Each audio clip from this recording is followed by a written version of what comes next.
Think you know a typical day in the life of a CEO goat. Meetings, coffee, emails. Think again. This is the real routine of a CEO goat who rules the world. Bartholomew Barty Hoofington. A goat, a real boss. Hold on tight. Here we go for 12 minutes of pure goat genius. Barty's day starts at 5:45 a.m. Wake-up call? No snooze button. Barty is already mulling over his strategic plan for global domination. He's not just waking up, he's plotting. By 6 a.m., it's time for his protein breakfast. We're not talking eggs and bacon. We're talking premium organic herbs, freshly picked and brewed with a strong black coffee. The fuel for a titan of industry. Then, at 6:30 a.m., it's transportation time. Forget limousines or luxury sedans. Barty arrives by helicopter, head first. It's not about comfort, it's about making an entrance. He descends upon the city like a force of nature. By 7 a.m., he's at headquarters. The employees, impeccably dressed, line up like soldiers. A silent corridor of respect and a little bit of fear. Barty walks past them without a word, his hooves clicking with purpose on the marble floor. His horns are polished, his gaze conquering. He enters his office, a sprawling 200 square meter space with a panoramic view of the entire city. But you won't find mahogany desks or leather chairs here. There's only a single piece of furniture, a massive, imposing boulder. This is his throne. He leaps onto it with effortless grace and sits, a king surveying his kingdom. He turns to his ever-present, ever-nervous assistant and utters his first command of the day. Bring me the Q4 reports and a cold glass of water to wake me up. The day has begun. 8 a.m., time for the first meeting. The agenda is simple but ruthless. Subject: price increase for the company's premium goat cheese. The air in the high-tech meeting room is thick with tension. Nervous executives clutch their tablets, avoiding eye contact with the figure at the head of the table. One brave executive, a vice president of sales, clears his throat. Mr. Hoofington, considering market conditions, I propose a modest 5% increase. Barty doesn't respond immediately. He just stares. 3 long, agonizing seconds of silence pass. Then, with a sudden, violent motion, he bangs his head squarely on the polished table. The sound echoes through the room. 10%, he grunts. And if anyone says no, they'll get a taste of my horn. The executive nods quickly, sweat beading on his forehead. 10% it is, sir.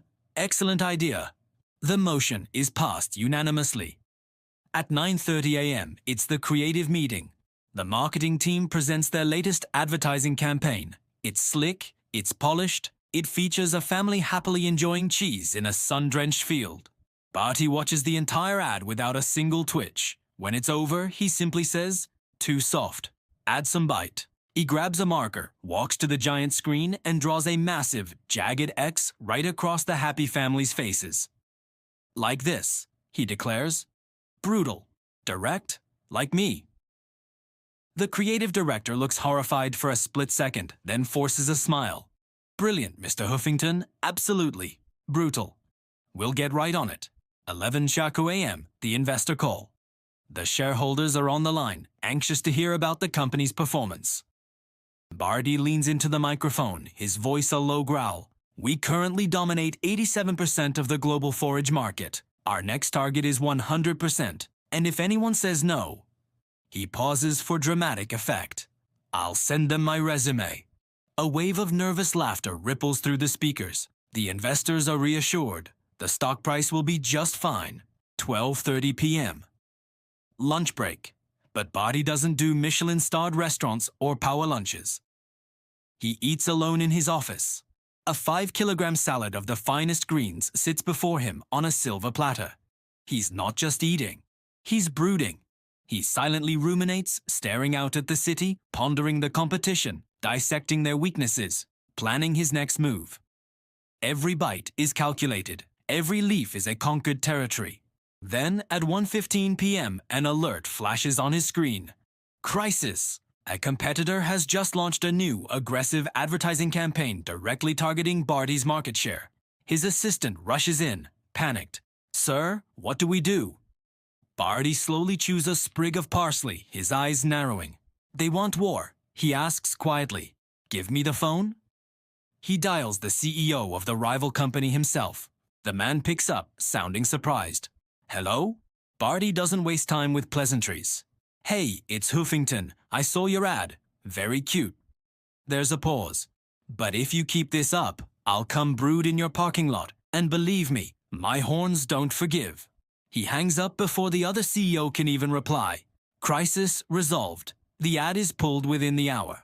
The afternoon is a blur of decisive action. A hostile takeover negotiated in under 5 minutes. A new product line, rage-infused hay, greenlit with a single nod. Every decision is swift, final, and unquestionable. Barty operates on pure instinct and unwavering confidence. By 5:30 p.m., the day is winding down. It's time for his daily review. He stands before his boulder, a piece of chalk in his hoof. He writes his achievements on the rock's surface. 10% price raise. AdX approved. Competition silenced. Perfect. He steps back, admiring his work. A perfect day of corporate conquest, but the day isn't over yet. At 6:00 p.m., it's time for team motivation. He gathers everyone in the open plan office. The employees stop typing, their faces a mixture of awe and terror. Barty leaps onto a large conference table, standing tall above them all. "Today, we won," he bleats, his voice echoing in the silent office. "Tomorrow, we will win again, and if anyone here has any doubt, I will headbutt them until they understand." A wave of nervous yet enthusiastic applause breaks out. Barty hops down from the table, his point made. He leans over to his assistant and whispers, "Get my helicopter ready. Tonight, I'm brooding under the stars." As the helicopter lifts off, carrying Barty away from the gleaming tower, we see the city lights spread out below him. A typical day for Barty Hoofington. Strategy, impulsive decisions, and a little bit of rumination. Because a true CEO never sleeps, he just recharges, like a conqueror planning his next victory. Like this video if you want to see more days in the life of the CEO GOAT. Subscribe to the channel, turn on those notifications, and let me know in the comments. What does your typical day as a boss look like? We'll see you tomorrow for another powerful lesson in GOAT leadership. Barty Hoofington, out.